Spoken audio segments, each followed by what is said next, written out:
Assalamualaikum warahmatullahi wabarakatuh.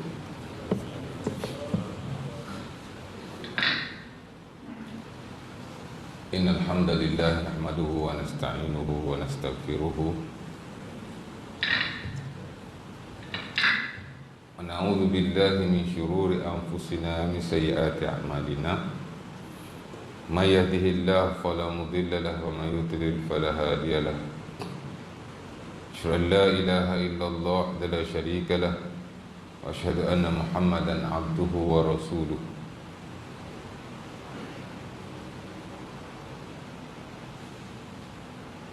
Allahumma salli ala Muhammad abdika wa rasulika kama sallaita ala Ibrahim wa barik ala Muhammad wa li ali Muhammad kama barakta ala ali Ibrahim. Amma ba'du.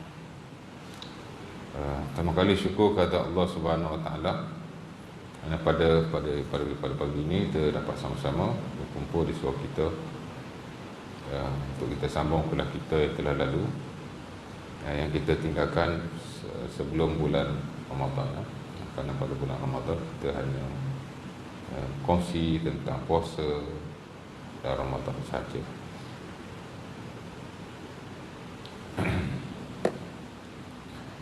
Dan hari ini kita nak sambung balik lah ya pengajian kita.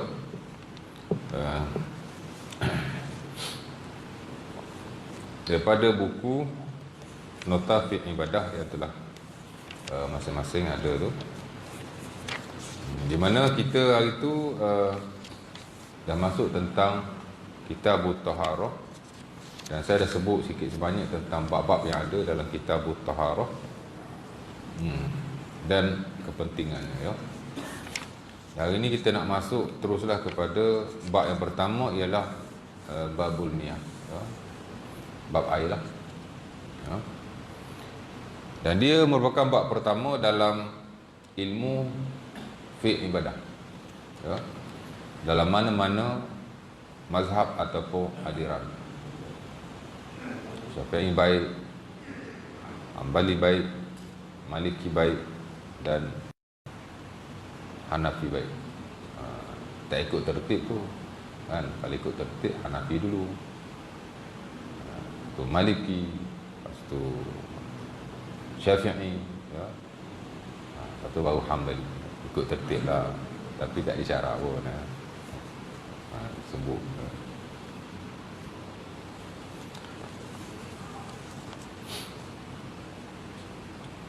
Kesemua mazhab ini dalam buku-buku fiqh mereka kita dapati mereka memulakan pengajian ataupun ilmu fiqh ibadah dengan Kitabut Taharah, dan of course lah daripada Kitabut Taharah itu mereka mulai dengan babul miyah. Tak ada beza ya. Tak mungkin ada satu aliran yang memulakan dengan bab yang lain. Saya kira tidak ada lah ya. Baik, dalam nota itu saya nukilkan ataupun saya nyatakan pertama ialah jenis-jenis air. Kemudian ada sambungan lagi, kemudian sambungan lagi sur. Tiga muka surat je, tak banyak pun lah. Dan bab air ni bukanlah satu bab yang rumit untuk kita faham, dan dia bukanlah satu bab yang panjang. Kalau panjang tu furuk lah, benda furuk ya. Kenapa tiga muka saja? Sebab nota. Sementara hak ni hak paling basic, hak paling fundamental ya, untuk kita tahu. Baik, pertama saya sebut situ dalam bab air itu jenis-jenis air ya. Di situ saya tulis ada 1, 2, 3, 4, 5, 6, 7 ya. Pertama, air suci menyucikan. Kedua, air suci tapi tidak menyucikan. Yang ketiga, air najis. Sebenarnya bila merujuk kepada kategori air, klasifikasi air atau jenis-jenis air, sama lah tu ya. Kita sebut kategori air pun betul, klasifikasi air pun betul.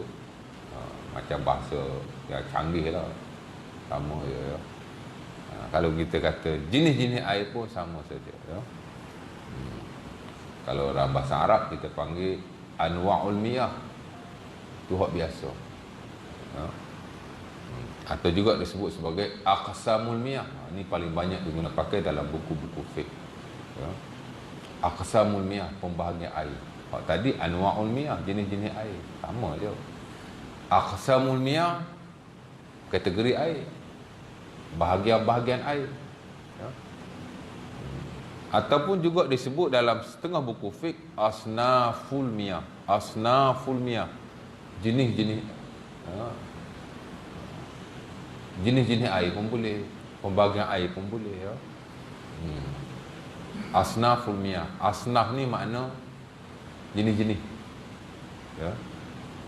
Sebab itu kalau kita belajar fiqhuz zakat, asnaf tu bukan merujuk kepada orang miskin. Kita orang Melayu ni bila sebut asnaf dah jadi orang miskin lah, ya. Asnaf bahasa Arab tak merujuk kepada orang-orang miskin atau fakir. Hatta dalam fiqh pun asnaf ni makna the sort of something, mana pembahagian ataupun jenis-jenis sesuatu, the type of something, mana asnaf daripada perkataan sinful. Kalau kita nak kata jenis-jenis air, kita kata asnaful miyah, the type of water. Kalau kita nak kata jenis-jenis manusia, pembahagian manusia, kita kata asnafun nas ataupun asnaful insan. Asnaf ni bukan orang miskin, ya. Apa tu tak boleh panggil asnaf lah ustaz? Boleh je. Dalam konteks Melayu mungkin okey lah. Tapi yang betulnya asnaf tu tak merujuk kepada fakir dan miskin. Dia merujuk kepada jenis-jenis. Dan asnaf sebenarnya dalam zakat pun bukan fakir miskin saja. Ada 8 asnaf kita katakan. 8 asnaf tu. Cuma dimulailah dengan fakir miskin, ya. Baik. Bila merujuk kepada type of water ataupun jenis-jenis air, aqsamul miyah, atau dengan perkataan-perkataan yang sinonim tadi, yang sama erti lagi dia kata, ya. Arab kata al-mutaradifat, kataan yang berbeza tapi sama erti, atau juga disebut sebagai al-mufradat. Bahasa Arab lah, selit-selit sikit kan, ya. Istilah-istilah yang basic seumpama itu. Ia hanya merujuk kepada 3 jenis air saja. Patutnya saya asingkan tu, jenis-jenis air 3 je. Pertama, air suci menyucikan. Yang kedua, air suci tidak menyucikan. Yang ketiga ialah air najis, ya. Jenis-jenis air 3 ni je. Kalau bawah-bawah tu dia termasuk dalam 3 jenis yang atas sebenarnya. Jadi saya sekali kan, maknanya tidak betul tu. Salah saya buat macam tu, ya. Kan? Tapi tak apalah, sebab saya yang tulis dan saya yang betul kan, saya yang explain balik kan, ya. Air mustamal, air musyammas, air musakhkhar dan air laut sebenarnya dia duduk di bawah air suci menyucikan pada asalnya. Tapi dia boleh jadi air suci tidak menyucikan, dia juga boleh jadi air najis. Dia bukan kategori air, ya. Itu cuma jenis-jenis air yang seumpama yang lain. Macam kita kata air laut, air sungai, lebih kurang tu lah, ya. Tapi jenis air yang paling basic 3 saja. Kalau 3 teratas tu waktu. Itulah air suci yang menyucikan, itu yang pertama, ya. Apa maksud air suci menyucikan? Air suci menyucikan maksudnya air itu suci pada dirinya dan dia boleh menyucikan yang lain, ya. Dalam istilah fiqh dan of course dalam bahasa Arab sendiri disebut sebagai al-ma'ut tahur, ya. Air yang tahur, itu jenis yang pertama, al-ma'ut tahur, air suci menyucikan, ya. Atau juga boleh disebut sebagai air yang at-tahir al-mutahhir. At-tahir maksud suci, al-mutahhir maksud mensucikan. Sama saja. Ataupun dengan istilah yang lain yang saya kira lebih familiar kepada tuan-tuan ialah air al-mutlaq, ya, sama saja. Kita kata air tahur pun boleh, kerana Allah Subhanahu Wa Taala dalam Al-Quran menyebut dalam beberapa ayat tentang air yang jenis ni, yang disebut sebagai air tahur. Boleh sebut 3. Tahur pun betul, Tahir mutahhir pun betul, mutlak pun betul. Biasa saya dengar satu je Ustaz, air mutlak saja. Hari ni tambah jadi dua. Tak apalah, satu cukup lah. Saya bukan jadi ustaz pun. Saya bukan nak mengajar majlis surau pun. Tak apalah, tambah kan. Tahir, tahur, tahir mutahhir, mutlak. Hafal lalu. Tahur, tahir mutahhir, mutlak. Dah kata ngaji fiqh kan. Hafal. Ingat lah. Nanti ada periksa. Apalah dia sambil berjalan balik rumah. Lala terlanggar batu lupa. Tak apa. Boleh tengok balik. Ada rakaman kan. Tengok balik. Tahur, tahir mutahhir atau mutlak. Tujuan kita belajar. Tambah ilmu ya. Hak basic-basic lah. Mana hak kita boleh ingat ya. Tidak susah. Kenapa dia kata al-ma'ut tahur? Daripada mana istilah ini? Kita nak kena faham tuan-tuan. Dalam fiqh lah secara khususnya. Dan saya kira sama saja dalam mana-mana ilmu dan bidang-bidangnya dan disiplin-disiplinnya. Sama saja. Di mana ada sebahagian istilah yang digunakan itu datang daripada syarak spesifik. Ya? Memang perkataan tu, istilah tu, terminologi tu sama je. Sinonim je belaka tu, mutaradifat, kata yang berbeza tapi sama erti ya. Kita nak kata perkataan ke, term ke, istilah ke, kalimat ke, sebagainya memang datang dalam syarak spesifik, mana ada dalam Quran dan ada dalam hadis-hadis Rasulullah SAW perkataan itu, dan dia diguna pakai sejak daripada dulu fi sadril awal, mana zaman Nabi, zaman sahabat, zaman tabi'in, termasuk juga pada zaman-zaman yang kemudian sampailah ke zaman-zaman mutaakhirin seumpamanya. Istilah itu memang diguna pakai. Memang kita tahu istilah ni datang dalam Islam. Memang Islam ataupun dalam syarak memang dah ada. Sebahagian istilah-istilah atau perkataan itu. Contoh hak ni lah at-tahur. Tapi tak dinafikan sebahagian peristilahan, sebahagian kalimat ataupun term yang digunakan dia tidak ada dalam syarak in spesifik. Maknanya ada dalam syarak, tapi perkataan itu tidak dikenali pada zaman terawal. Lam yakun ma'lufan fi sadril awal. It was unknown in the first time of Islam. Mana dia tidak diketahui. Dan kadang-kadang perkataan itu perkataan-perkataan yang penting pada hari ini. Akidah seumpamanya. Hari ini dia dikenali sebagai suatu ilmu yang nak membicarakan tentang hak ehwal kepercayaan. It's a knowledge of faith. It's a knowledge of belief. Ilmu tentang percaya kepada Allah, percaya kepada Rasulullah atau Nabi-Nabi yang lain, percaya kepada hak rukun 6 tu lah. Akidah kan? Ada tak dalam Quran perkataan itu yang merujuk kepada ilmu tentang kepercayaan? Tak ada. Nak cari dalam Quran perkataan akidah yang merujuk kepada kepercayaan? Tak ada. Ya. Ada pun dia tak merujuk kepada kepercayaan, dia merujuk kepada perkara yang lain. Simpulan jugalah, tapi simpulan sumpah ya. Allah Ta'ala sebut dalam surah Al-Ma'idah. Bila sebut akidah tu dia merujuk kepada sumpah, simpulan kata-kata yang kita lontarkan ya. La yu'akhizukumullahu billaghwi fi aymanikum walakin bima aqadtumul ayman. Allah Ta'ala tidak mengambil tindakan ke atasmu apa-apa yang kamu tersalah ya.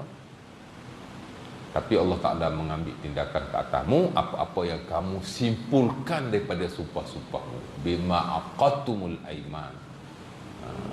Kita belajar fiqh ujung-ujung dah dalam muamalah tu ada babu al-aiman wan nuzur ataupun kitabul aiman wan nuzur. Bab sumpah dan nazar. Ayat ni ayat yang paling utama sekali lah. Tapi tak ada dalam fiqh ibadah. Dia duduk fiqh muamalah ujung-ujung ya. Lepas dah bincang tentang nikah kahwin, dah bincang muamalah kewangan, dalam bab bincang pasal fiqh jinayat, ujung babul qada, kitabul qada, tentang kehakiman, dia duduk situ. Ujung sekali, sekiranya bab paling akhir lah dalam fiqh ni.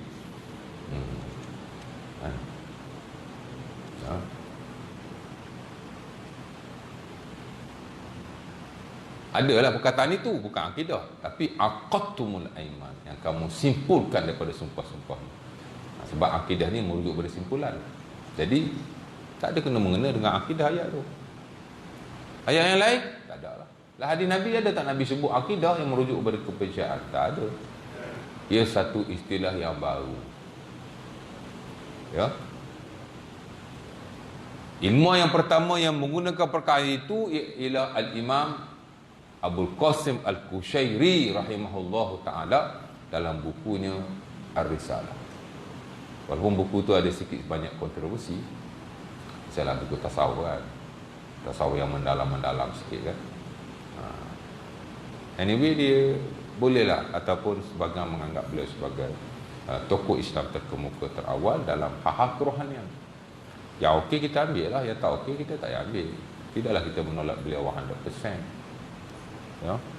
Dan itulah penilaian kita kepada mana-mana tokoh, mana-mana ulama di atas muka bumi. Siapa yang ajar tu? Ya. Islam lah yang ajar begitu.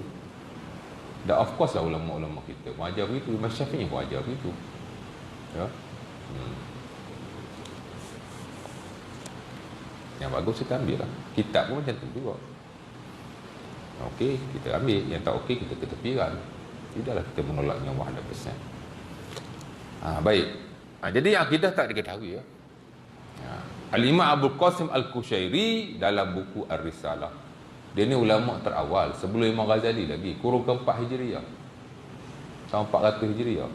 Mana 400 years after the Prophet died, baru perkataan akidah itu muncul. Jika ia merujuk kepada ilmu tentang ketuhanan lah, tahun ke-4 Hijriah, 400 Hijriah itu baru muncul.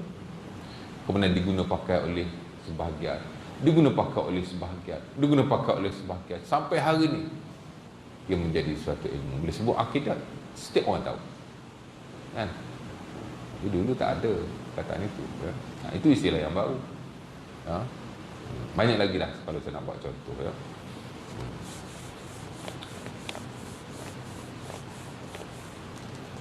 Di universiti sepatutnya ada satu subjek khas, Islamic terminologi sepatutnya lah, tapi setakat ni belum ada. Tapi terminologi dalam fiqh ada. Walaupun tak ada satu subjek yang khas, tapi sebelum kita nak belajar tentang fiqh, ibadah baik, muamalah baik, kebiasaannya kita akan bincang dulu tentang Islamic terms and terminologies yang ada hubung kait dengan bidang ilmu yang kita nak belajar. Kita belajar fiqh, apa terms dan perkataan yang penting-penting, istilah yang basic-basic tentang ilmu tu. Kalau hadis-hadis lah, belajar istilah-istilah dalam ilmu hadis, itu penting. Baik, balik pada yang tadi. Kenapa kita kata tahur? Sebab tahur memang istilah yang digunakan dalam Al-Quran dan dalam hadis-hadis Nabi SAW. Jadi ia bukan peristilahan yang baru. Ya. Saya baru tahu Ustaz. Kita yang baru tahu. Benda tu dah ada lama.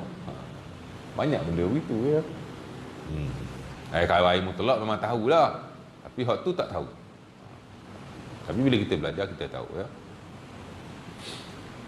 Di mana Allah Subhanahu wa taala berfirman dalam surah Al-Furqan ayat yang ke-48. Ya. Wa anzalna minas samaa'i ma'an tahura. Ha? Dan kami turunkan daripada langit air yang tahura. Tahur. Saya sebut tadi kan. Tahur, tahir, mutahhir, mutlak. Tahur disebut oleh Allah Subhanahu wa taala dalam surah Al-Maidah ayat yang berkenaan. Ayat 48. Dan kami turunkan daripada langit air yang tahura. Air yang suci, menyucikan. Yang bersih sebersih-bersihnya sehingga kamu boleh menggunakan ia untuk urusan ibadat. Ya. Allah Ta'ala sebut sendiri. Ya.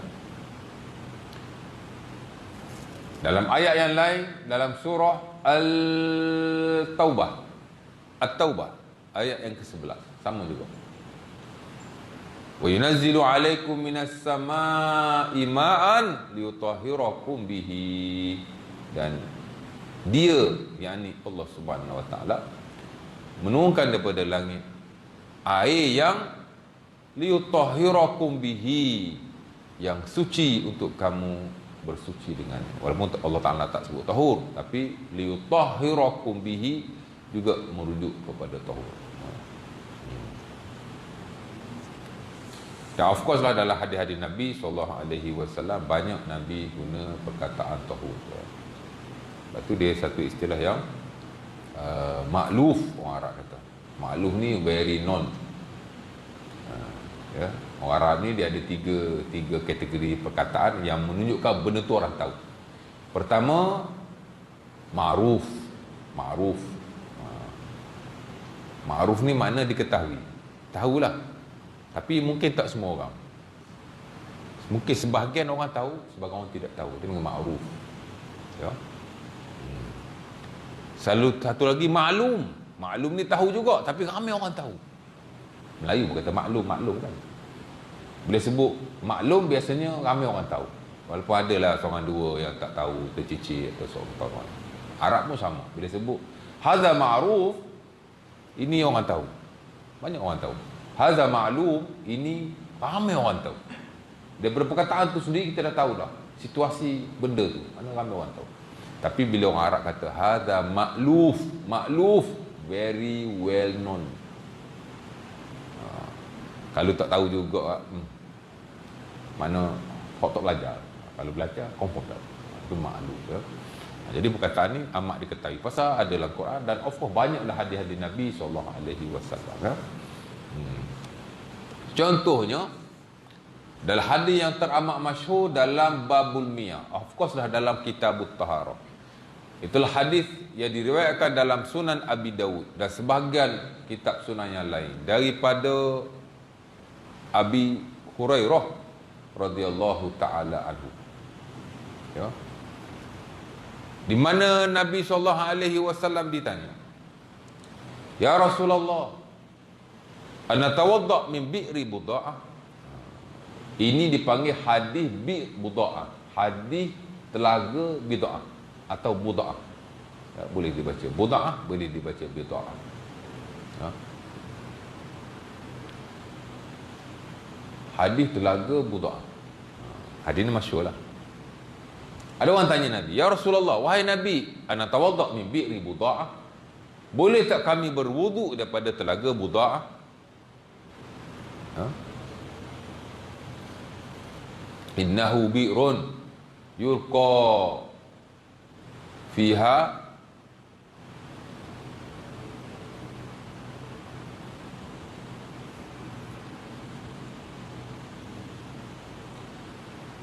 ada tiga benda yang disebut.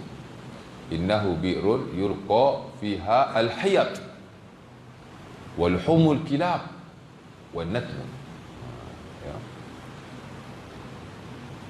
Ia satu telaga yang mana dicampak ke dalamnya.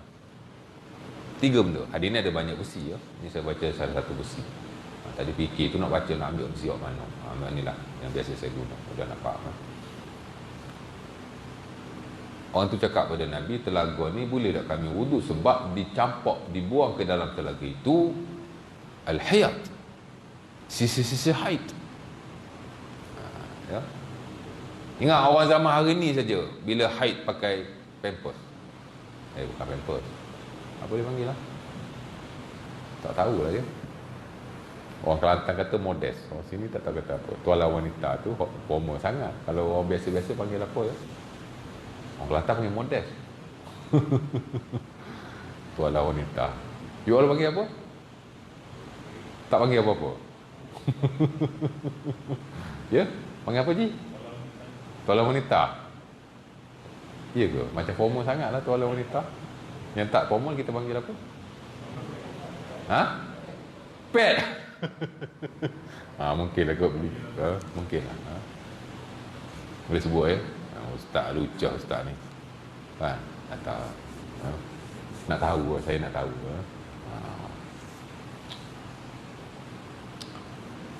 Saya mengajar masjid ni kena jaga perkataan pun, bukan boleh main sebut saja ya. Takut juga kan. Takut tersebut benda lucah, tersebut benda tak patut, risau juga kan.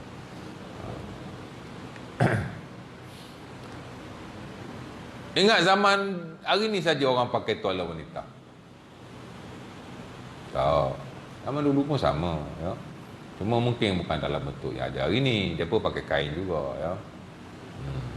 Kain yang digumpal-gumpalkan dan diletak di kemaluan mereka. Sama ada ketika mereka haid ataupun ketika wanita pada zaman itu istihadah.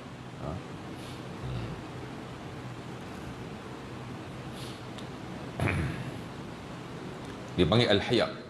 Sisa-sisa haid. Dia pun lempar buang dalam tu. Dalam telaga. Telaga tu ada air. Bukan telaga buruk ni. Biasa kalau telaga buruk yang ada di kampung, tak ada air. Macam-macam buang sampah dalam tu kan. Kat kampung lah, kat bandar mungkin tidak. Tapi hari ni kat kampung dah tak ada dah telaga buruk semua. Telaga pun dah tak ada lah. Kat depan-depan lorong semua dah ada tong sampah dah. Pagi-pagi majlis daerah datang kutip dah. Dulu mana ada tuan. Sampah kita buang dalam telaga buruk. Sampah kita bakar. Sekarang kat kampung pun dah tak boleh bakar. Kan? Ada orang report mari saman majlis daerah. Beza ya. Tapi kat kampung saya Pajarah tu hari-hari ada orang bakar. Bakar sampah hari-hari sampai pening. Masuk dalam rumah. Kampung kan. Nak buat macam mana? Nama pun kampung Pajarah. Hari-hari orang bakar sampah. Kanan belah kanan bakar sampah, belah kiri bakar sampah, dah pening saya.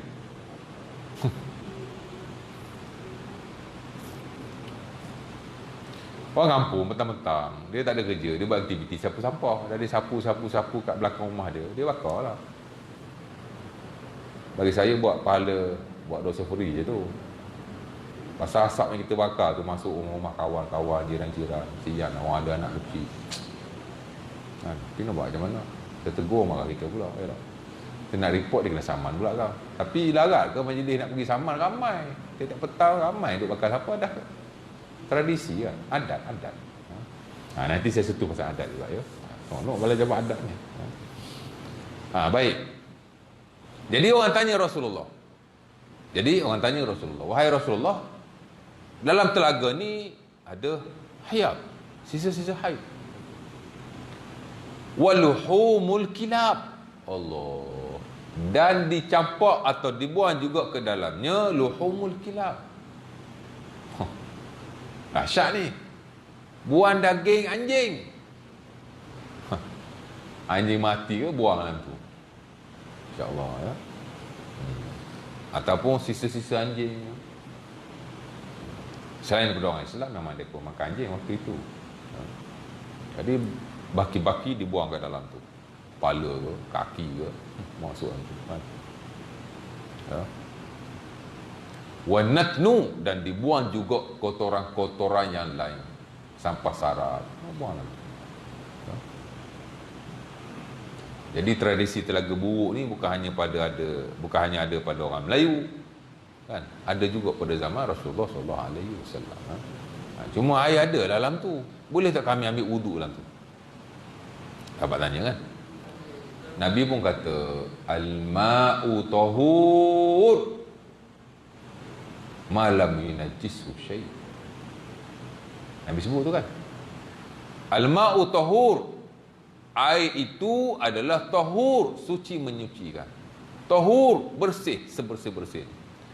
Malam yunajjishu syai', selagi mana ia tidak dinajiskan oleh sesuatu. Ya. Dalam braket, jika air itu kekal keadaannya, tidak berubah warnanya, tidak berubah baunya, dan tidak berubah rasanya, ia adalah tahur, suci menyucikan. Ya. Dan hadis ini dipegang oleh majoriti para ulama yang mengatakan bahawa air ni tuan-tuan, selagi mana tidak berubah sifatnya. 3 sifat itulah. Warnanya, baunya dan rasanya. Dia adalah tahur, suci, sesuci-sucinya. Boleh kita buat wudu, boleh kita mandi wajib. Tapi minum belum tentu ya. Bila sebut suci dalam konteks fiqh ni, saya dah sebut dulu ya, mana boleh diguna untuk hak ibadah. Boleh diguna untuk mengangkat hadas, baik hadas kecil atau hadas besar. Boleh juga untuk menyucikan najis, sama ada pada pakaian, pada tubuh badan ataupun pada tempat tinggal. Ya, bukan buat minum ya. Walaupun ada segelintir memberi pengecualian. Dan of course lah yang standard dalam mazhab Syafi'i. Ya, dia membeza-bezakan antara 2 qaulah dan yang bukan 2 qaulah. Dia tak pakai hadis ni, dia pakai hadis yang lain, hadis Ibnu Umar. Nanti saya akan sebutlah benda tu ya. Mazhab Syafi'i, air yang kurang daripada 2 qaulah dimasuki najis walaupun tidak berubah warnanya, baunya atau rasanya. As long as dia kurang daripada 2 qaulah, dia tetap dianggap najis. Ya. Samalah juga dengan najis-najis yang ada, walaupun dia sudah hilang tapi tidak dibersihkan. Walaupun majoriti kata sudah tidak ada najis lagi, tapi mazhab Syafi'i haji ni dia agak ketat sikit. Dia kata masih najis. Najis hukmi. Zatnya tidak ada, tapi hukumnya masih ada. Masih wajib dibasuh. Sebab itu Dr. Yusuf Al-Qaradawi rahimahullah ataupun hafizahullah, boleh je nak panggil, nak kata rahimahullah pun boleh, hafizahullah pun boleh. Hari ni kalau kata rahimahullah tu makna orang yang dah mati. Kalau hafizahullah tu masih hidup, itu adat je. Okey je. Orang dah hidup boleh, kita boleh kata rahimahullah pun. Dalam bukunya Fiqhul Ibadah, The Science of Worshipping, dia memang mengkritik mazhabnya sendiri, mazhab Syafi'i. Qaradawi mazhab Syafi'i tau. Ya. Secara dasarnya. Orang Mesir kan. Mesir memang dia punya mazhab yang digunakan pakai oleh rasmi dan oleh awam ialah Syafi'i. Tapi Syafi'i yang maju, Syafi'i yang moden, Syafi'i yang tidak terikat dengan pendapat-pendapat yang tidak kuat atau pendapat-pendapat lama yang tidak praktikal lagi. Ya.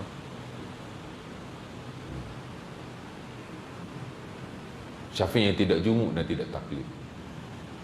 Dia mengkritik mazhabnya sendiri dalam buku itu, dalam hak ehwal, beberapa hak ehwal, termasuk dalam hak ehwal taharah. Awal-awal ni dia dah kata, inna mazhab Syafi'i min aqsal mazahib fi bab taharah. Mazhab Syafi'i adalah mazhab yang paling ketat dalam isu-isu taharah. Dia pun sebut satu. Ya. Jadi dalam bab air ni kita agak ketat ya. Ada 2 qaulah, tak ada 2 qaulah ya. Kemudian memang gitulah.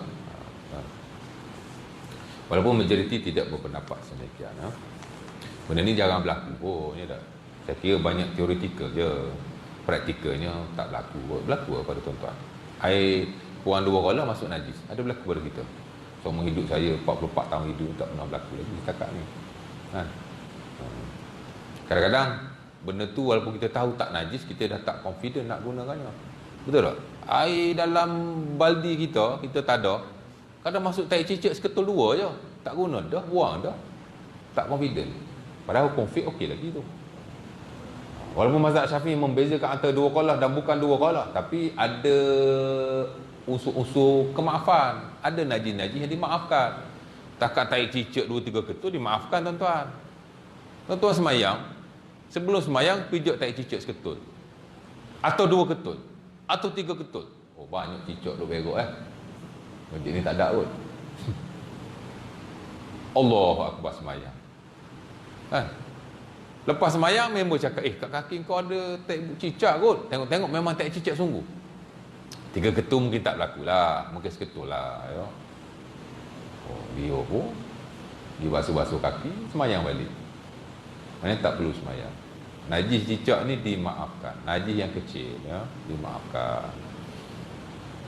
Termasuklah jika ia dimasuki air atau seumpama, dia dimaafkan. Pasal ni cicak ni pun dia termasuk dalam hal-hal yang umumul balwa, susah nak dielakkan. Cicak ni kita bidah-bidah dia mati ada lagi. Bidah-bidah dia mati ada lagi. Payah juga. Pas dia pun suka duk berok ikut dan kan. Habis tu nak duk cari tak cicak all the time. Itu masuk umumul balwa. Benda susah nak elak, benda pasti berlaku. Kan? Ha? Ada seorang rumah hamba Allah tu memang nanya kalau cicak tu rumah dia, orang Jawa kan. Ha? Sebab dia buat ubat daripada cicak. Ha?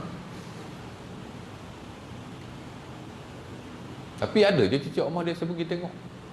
Padahal dia duk bunuh cicak hari-hari tu. Rumah kita yang tak pernah bunuh cicak lagilah ada kan. Dimaafkan ya. Najis-najis seumpama itu ya. Hak sikit lah dimaafkan. Ha? Itu najis yang masih belum disepakati kenajisannya. Cicak ni tuan-tuan, tai cicak tu tak sepakat najis tak najis. Memanglah mazhab Syafi'i kata najis, tapi sebahagian ulama yang lain kata tidak najis. Masihlah konteks yang tidak disepakati. Kalaulah najis yang disepakati kenajisannya, masih ada ruang diberi kemaafan, ataupun termasuklah najis-najis dimaafkan, apatah lagi najis-najis yang tidak disepakati. Itulah mazhab Syafi'i, rasyashul baul, percikan-percikan kencing yang sedikit, 2-3 titik, dimaafkan. Kencing ni yang disepakati najis. Tak ada dalam mazhab mana-mana yang ulama kata kencing bukan najis. Najis sepakat ya. Najis ada banyak, berbelas-belas. Hak sepakat sikit je. Antara yang disepakati ialah kencing dan berak kita, bukan haiwan. Kencing dan berak manusia disepakati memang najis. Tapi kalau sedikit daripadanya, terutama yang susah dikawal, dimaafkan. Kalau najis yang disepakati najis pun dimaafkan, apatah lagi najis yang tidak disepakati seumpama tai cicak kan. Boleh jadi tai ayam. Di kampung-kampung yang banyak ayam, mungkin tengah-tengah semayang nampak terlesek sikit, dia pakai selipar kan, tai ayam sikit je, bukan banyak pun. That's okay.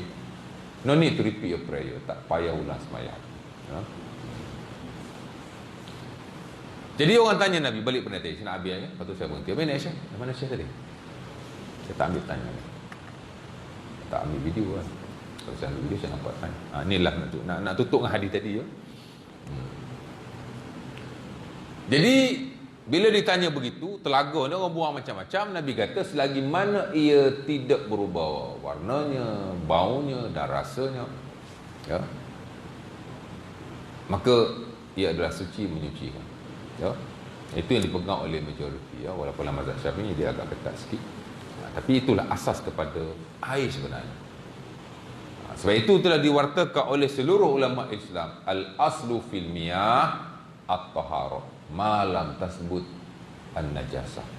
Asal-asal air itu suci selagi mana tidak ada bukti kenajisannya.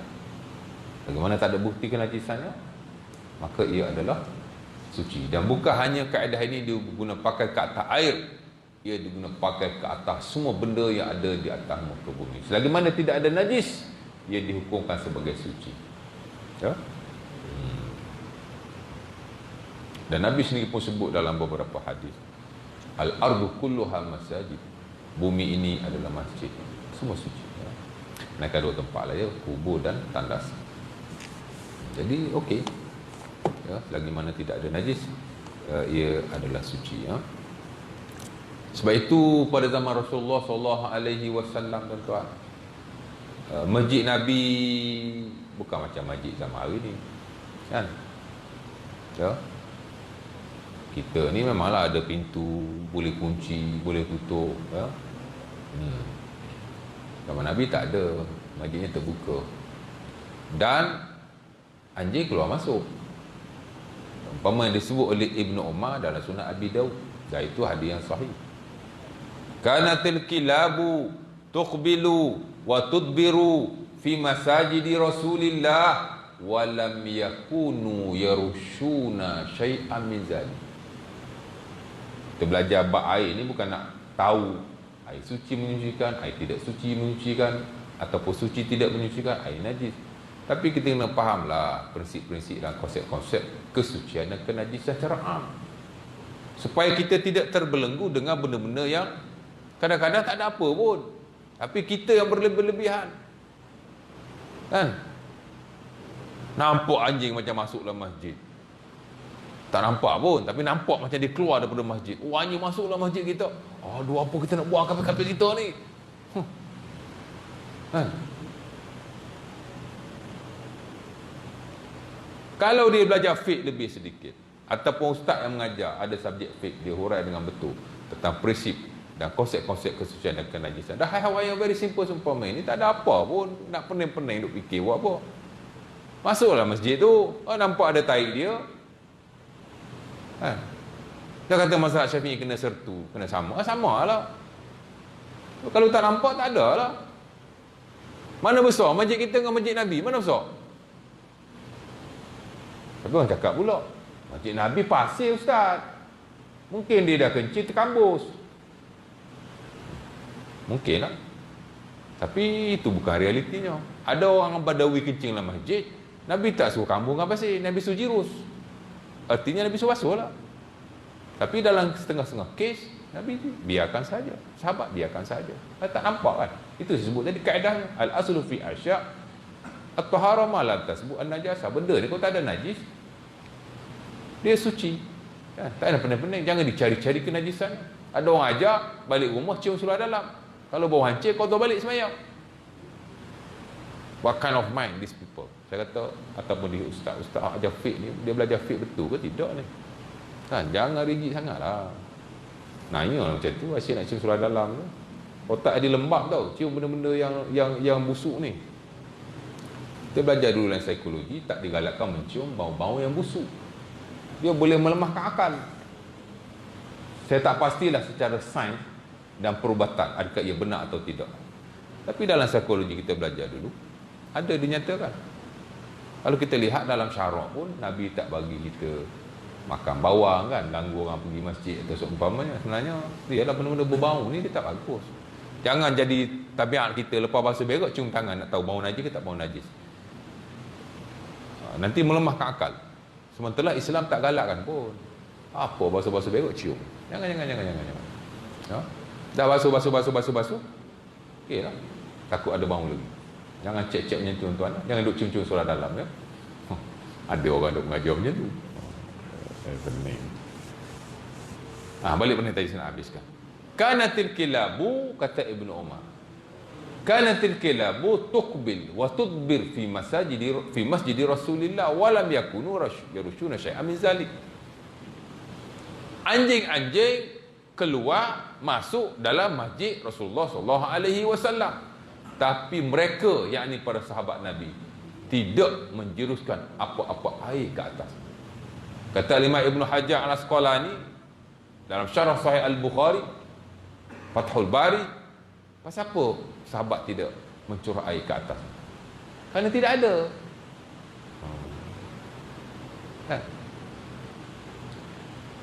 Kanatil kilabu tuqbil wa tudbir wa tabulu fi masjid Rasulillah wa lam yakunu yarushuna syai'an min zalik. Adalah anjing-anjing, bukan seekor tau. Ini jamak, ini plural. Anjing-anjing masuk dan keluar dalam masjid Rasulullah SAW dan dia kencing. Saya tertinggal perkataan kencing tadi. Watabul, dan dia kencing. Walam yakunu yarushuna syai'an min zalik. Tapi mereka tidak pernah menyembahkan air ke atas. Ya. Oh, dia kata kencing, tak ada kot. Tak tahu. Mungkin di zonkan, disangka ia kencing atau seumpamanya. Tapi kerana tidak ada, maka sahabat tidak menjeruskan air ke atas. Jadi tak payah duduk pening-pening lah Pak Najib ya. Kalau ada basuh, kalau tak ada okey je. Yang dicari-cari najis. Mencari-cari najis tak bagus lah. Makruh lah. Dan dia akan membawa kepada penyakit yang lebih buruk, itulah was-was. Was-was tu lah. Ya. Jadi dapat satu hari ni cukup lah ya. Air yang pertama ialah air air ni ada 3. Suci menyucikan, suci tidak menyucikan, air najis. Hak nombor 1 tu kita boleh kata tahur, kita boleh kata tahir mutahhir, kita boleh kata mutlak. Jadi dapat hari ni tahur balik tahur mau langgar batu. Alamak, apa ya? Ya. Itu perkataan Quran tu, perkataan hadis Nabi. Dan dia satu term yang penting dalam fiqh, especially dalam bab air lah, ya. Terutama bila merujuk kepada jenis-jenis air. InsyaAllah ta'ala. Ada soalan? Tak ada? Ada nak tanya apa-apa? Kalau tak ada, kita tutup majlis kita setakat ini dulu untuk hari ini. Mudah-mudahan sikit sebanyak kekosongan kita, walaupun tidak banyak, tapi insya-Allah ta'ala saya tak nak bagi berat-berat, sebab kita bukan belajar secara inklusif pun, ya? Bukan intensif pun. Jadi kalau belajar banyak-banyak tuan-tuan tak ingat, tak guna juga tak. Jadi bila sikit pun jadi kita ingat, ya? Kalau tak ada puasa pun tak apa. Kadang-kadang kita belajar di universiti, di sekolah, banyak-banyak belajar tu sebab nak puasa je. Lepas habis puasa dah lupa tak? Kalau tuan tanya saya pun yang belajar zaman-zaman sekolah dulu, zaman universiti, banyak dah lupa kan. Pasal tak dinafikan lah, unfortunately. Kita belajar ni kerana nak puasa. Sebab tu bila kita belajar di peringkat masters, di peringkat PhD, bagusnya tak ada puasa. Kita belajar tu kerana ilmu. Kan? Ada orang hari ni tuan-tuan, dia dah ada doktor, dah ada PhD, tapi kadang-kadang statement dia tu nak bagi downgrade ataupun nak demoralize, nak jatuhkan moral orang sama belajar lebih tinggi. Kan? Sebab dia kata macam-macam lah ya. Memang cara belajar tu lain, ya. Kalau belajar sekolah degree ni memang belajar nak periksa je. Tapi kalau belajar di peringkat master, peringkat PhD, dia bukan kerana nak periksa, pasal tak ada periksa. Master ada yang ada periksa, yang mix mod. Tapi dah benda tu dah bukan jadi tujuan kita dah. Dia lain. Tujuan kita kerana nak ilmu, dia tak sama. Of course lah, kalau PhD kita buat full research, banyak dalam baca, pening. Ya, ya. Aha. Aha.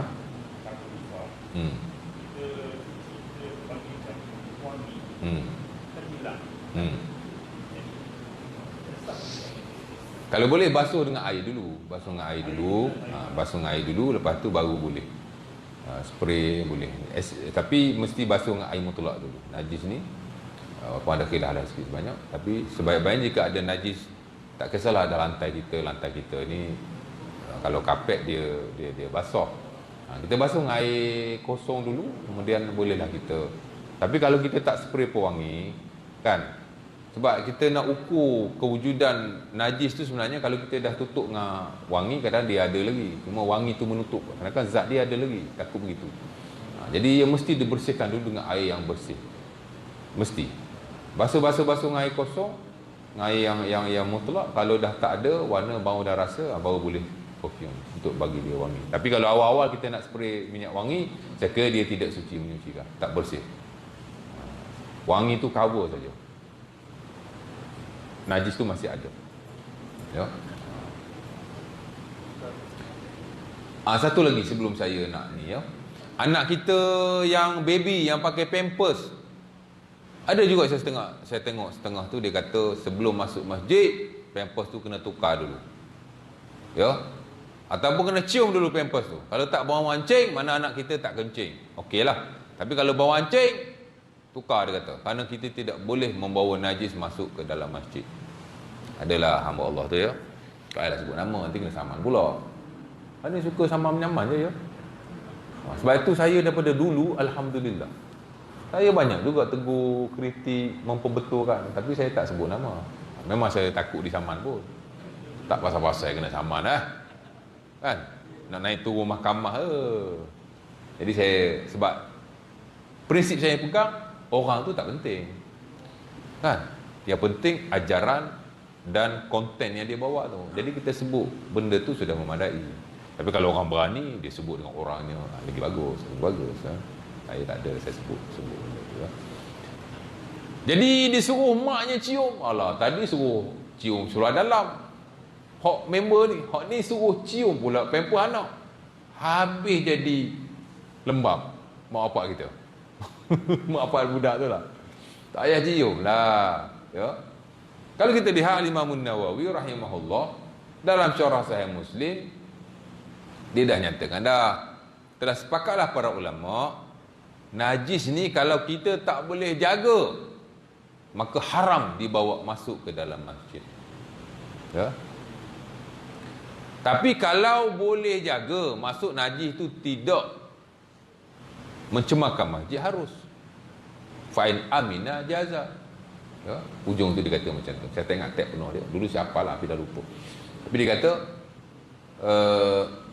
ulama sepakat tak boleh bawa najis ke dalam masjid, bawa masuk, jika dikhawatiri boleh mencemarkan masjid. Ujung tu dia kata fa'in amina jaza. Kalau aman, yakni kita boleh jaga najis tu daripada mengotori masjid, jaza, maka harus. Jadi yang kata standard mazhab Syafi'i, saya walaupun mengajar fiqh ni tak adalah kita terikat dengan mazhab mana pun, tapi saya sering sebut mazhab Syafi'i kerana mazhab Syafi'i dalam setengah-setengah hal bagus, ya. Kita pun mazhab Syafi'i kan, jadi kena sebutlah mazhab Syafi'i. Jadi Imam Nawawi dah jelaskan yang standard dalam mazhab Syafi'i ialah tak boleh bawa masuk najis dalam masjid. Dan sekali itu pendapat majoriti para ulama, dan sepakatlah tak boleh masuk. Kalau kita bimbanglah dia mengotori masjid, tapi kalau ia tidak mengotori masjid, maka harus. Anak kita walaupun dalam pampers dia tu ada kencing, ada tahi, boleh dia masuk dalam masjid, as long as dia tidak mencemari masjid. Tapi kalau dapat tukar itu lebih baik. Tapi janganlah dicium pampers itu, menyusah-nyusahkan. Kau ingat senang ke nak tukar pampers anak apa gitu, payah je tuan-tuan. Haji nak tanya apa tadi? Aha.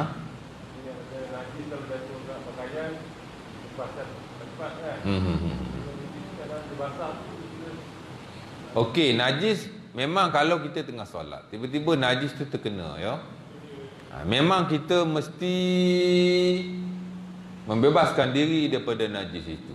Cara tu terpulanglah. Kan? Kita tengah semayang di rumah kita, mau cicak berok seketul, betul tak? Boleh kita ketik-ketik macam tu lah bagi jatuh tak cicak tu. Sebenarnya kalau kita biarkan pun dimaafkan. Najis cicak ni najis yang dimaafkan, tak ada masalah pun. Allahu Akbar, mau cicak berok atas ni, biar ya, mayang. Sama saja, basah ke kering ke, tak ada masalah apa-apa pun, ya? Tapi kalau nak ketik boleh lah pasal rumah kita. Tapi dalam masjid tak boleh. Allahu Akbar, mau ketik. Walaupun dia najis dimaafkan, tapi kita tak boleh mengotori masjid. Mengotori masjid ni bukan hanya benda najis, benda tak najis pun tak boleh. Kan? Nak ludah dalam masjid, ludah tu najis ke? Ataupun ada makanan terselit, bukan najis pun, tak boleh, haram dan sebagainya, memakruhkan. Amaran Nabi bi bina'il masjid wa ayunazzaf wa ayutayyab. Aisyah sebutlah sunat Abi Dawud dengan sanad yang sahih dalam bab kebersihan di masjid. Hadis ni hadis yang top lah. Kata Aisyah, Nabi suruh bina masjid, Nabi suruh masjid dibersihkan, dan Nabi suruh masjid diwangi-wangikan. Dan di atas hadis ini dan beberapa nas yang lain, menjaga kebersihan masjid itu wajib. Of course lah daripada najis, dan juga bukan daripada najis. Lagi mana ia benda yang tak bagus, air liur kita pun tak boleh. Samalah, ya. Sebab itu sebagai ulama memakruhkan kita bersiwak di atas tikar sejadah semayang dalam masjid, kerana dikhawatiri bila kita siwak, ada yang lebihan makanan dibuang, ya, walaupun sebagian kata okey je. Jadi dalam masjid tak boleh, ya, cicak. Jadi kalau kita semayang, kalau kita ada something, macam kita ada sapu tangan, kita ada tisu atau apa yang ada dalam poket ni kan, macam saya ni ada tisu dalam poket, boleh ambil tisu tu, keluarkan, jangan bagi orang nampak. Lepas tu nak buat macam mana? Boleh kita buang di bawah, tapi lepas kita buang di bawah tu, pijak dengan tapak kaki kiri kita, ya. Jadi kita semua semayang, Allahu Akbar, cicak berak. Contohlah, kadang-kadang tak berlaku pun. Bila cicak berak, sebenarnya kalau kita biarkan, dia akan mengganggu orang lain. Memang duduk sebelah kan, alamak tercicak, atau memang kat belakang sebut dia cuik kita pula, tak suruh kita berhenti semayang. Dia pun tak mengaji. Tak cicak dimaafkan. Jadi bila begitu, kalau di rumah saya ingat tak ada masalah. Cuma sebaik-baiknya kita buanglah, kita bagi jatuh. Tapi kalau masjid tak boleh, ya. Jadi apa kita perlu buat? Kalau kita ada sapu tangan atau apa-apa yang kita boleh bersihkan, kita ambil, tak kat bawah, pijak kaki kiri. Itu Nabi ajar, adalah hadis ni, saya tak perlu baca lah, ya. Ha? Tak dalam poket pun boleh juga sebenarnya, dia dimaafkan, boleh je ambil tak dalam poket. Nombor satu, afdal letak bawah tapak kaki kiri kita. Seumpama yang Nabi ajar, bila kita nak meludah atau seumpamanya, maka ludahlah di bawah dan tutup dengan kaki kiri. Kalau tak boleh juga, Nabi kata ludahlah di lengan-lengan baju. Samalah dalam konteks yang sama. Sebaik-baiknya kita buang, tak kaki pijak. Orang tak nampak tapak kaki kita kan. Payah juga masa tahiyat tu orang nampak ustaz. Payah nak jawab gitu, pening kot saya pun. Tapi kalau ambil bola poket pun tak ada masalah, ya. Mana-mana lah insya-Allah taala. Tapi dia najis dimaafkan, ya, tak ada apa masalah pun. Pertama, tidak disepakati kenajisannya. Yang kedua, jika ia najis sekalipun, ia dimaafkan. Sebenarnya boleh je kita biarkan, tapi takut-takut orang lain kan masalah pula. Boleh. Ada soalan lagi? Nak tanya lagi. Saya pukul 10 pun tak apa. Saya biasa mengajar 6 jam non-stop. Apa dia? Ya. Tentang kalau perempuan dia datang bulan, kita tengok ada majlis kahwin nikah atau masjid kan, kadang perempuan tu dia datang haid, kita tak tahu kan. Betul. Itu masa masjid.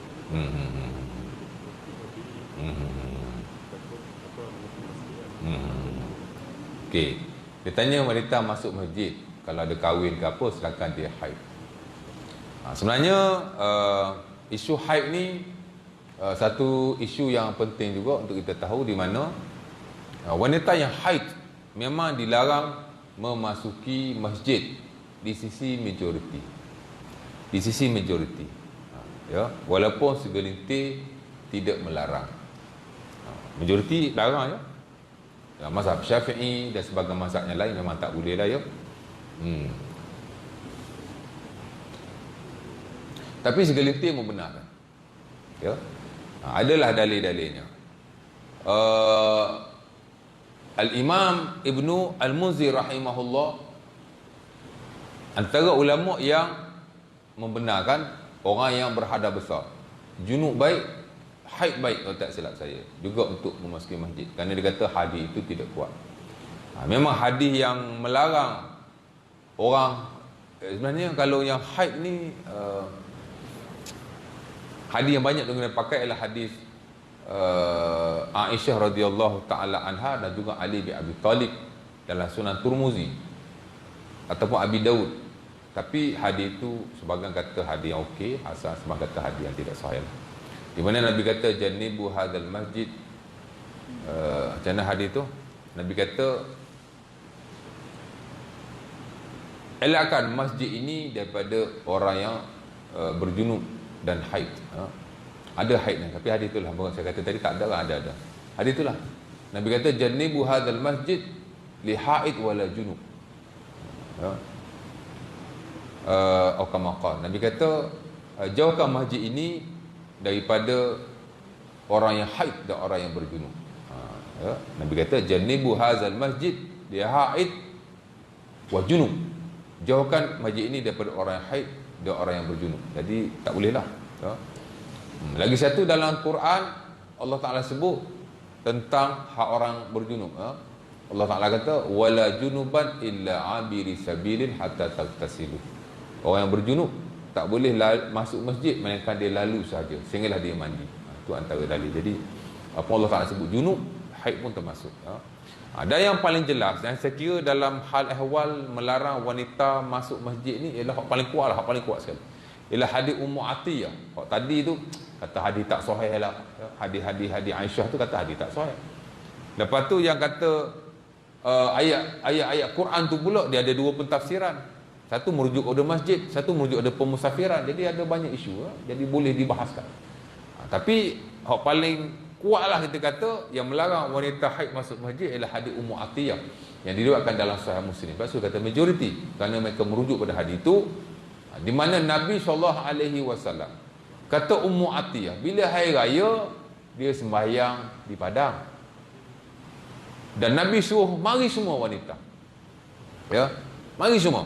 Sama ada yang suci ataupun tidak suci, haid, mari. Tapi yang haid dia berada di belakang sekali, tak masuk di kelompok ini. Itu bukan masjid tu. Ya. Kata Ummu Atiyah, kana Nabi sallallahu alaihi wasallam ya'mur bi ikhrajil awatik wa zawatil khudur.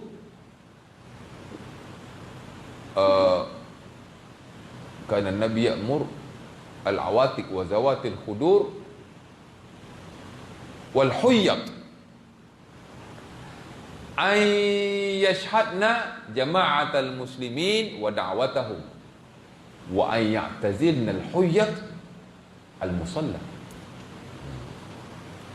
Ummu Atiyah kata, bila hari raya kami sembahyang di tempat lapang yang terbuka kan, Nabi suruh mari semua wanita-wanita, sama ada yang haid atau bukan haid, tapi yang haid mesti diasingkan.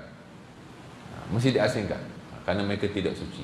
Tapi mereka masih mendengar khutbah, mereka masih berdoa sesama Muslim, tapi mereka tak boleh join di tempat yang sama. Jadi kalau tanah terbuka pun tak boleh masuk, lebih-lebih lagi lah dalam masjid. Jadi majoriti tak dibenarkan. Tapi saya tak nafikan sekelintir membenarkan. Jadi ala kulli hal, hak paling pertengahan beginilah. Wanita kalau dia haid, kalau dia tak boleh jaga darah haid, confirm haram dia masuk masjid, ya. Tapi kalau dia boleh jaga dan tidak ada keperluan, jangan masuk juga. Kerana of course lah majoriti melarang, dan yang standard mazhab Syafi'i pun tidak membenarkan. Tapi kalau ada keperluan, boleh masuk sekadar keperluan. Kerana Nabi SAW dalam Sahih Bukhari atau Muslim pernah ketika baginda beriktikaf, Aisyah radhiyallahu taala anha, Nabi suruh hantar kain kepada baginda. Ya, Nabi kata nawilni al-khamrah minal masjid. Dia kata pada Nabi, inni haid. Kemudian Nabi kata, inna haidataki laysat fi yadiki. Nabi kata, Aisyah bawa main kain ke dalam masjid. Aisyah kata, aku haid wahai Rasulullah. Nabi kata, haid tu bukan duduk kat tangan kau.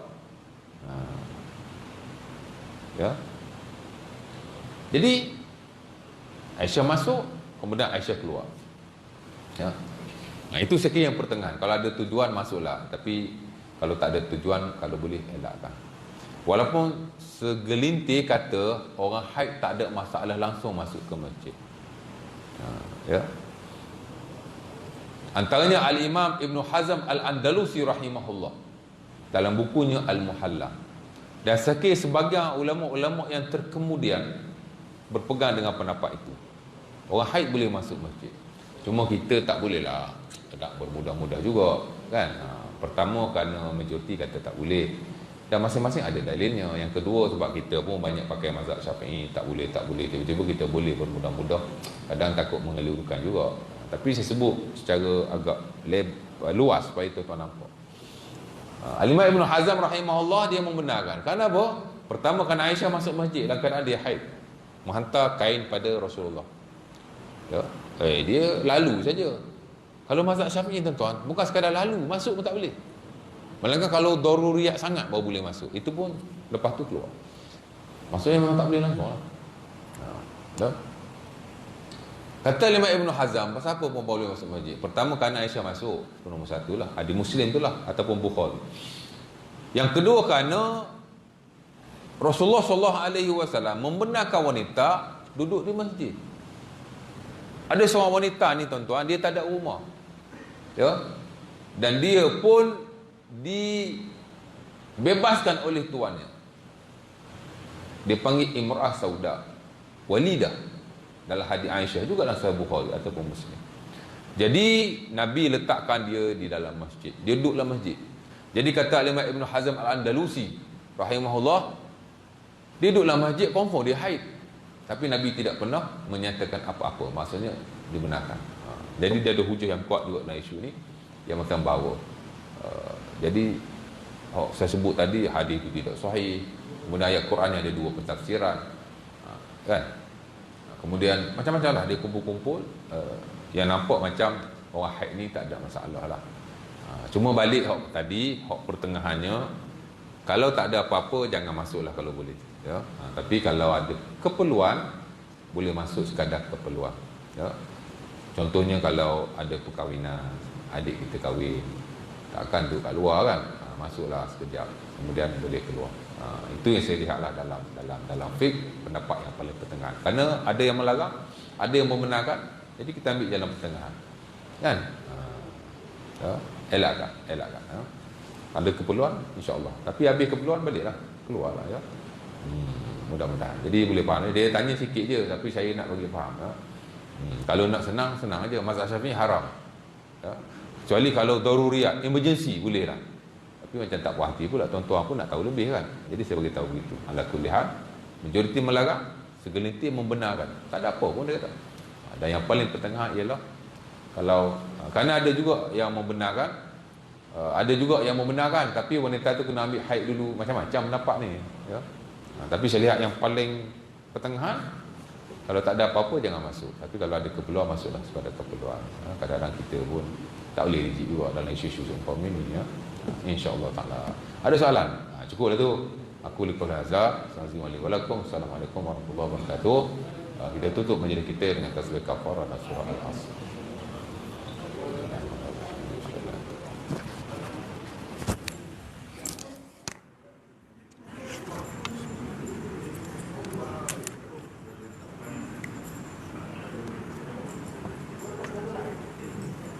Ada pula hari ni. Dah balik. Berapa minit ya? Jam setengah pun. Rasa macam lama.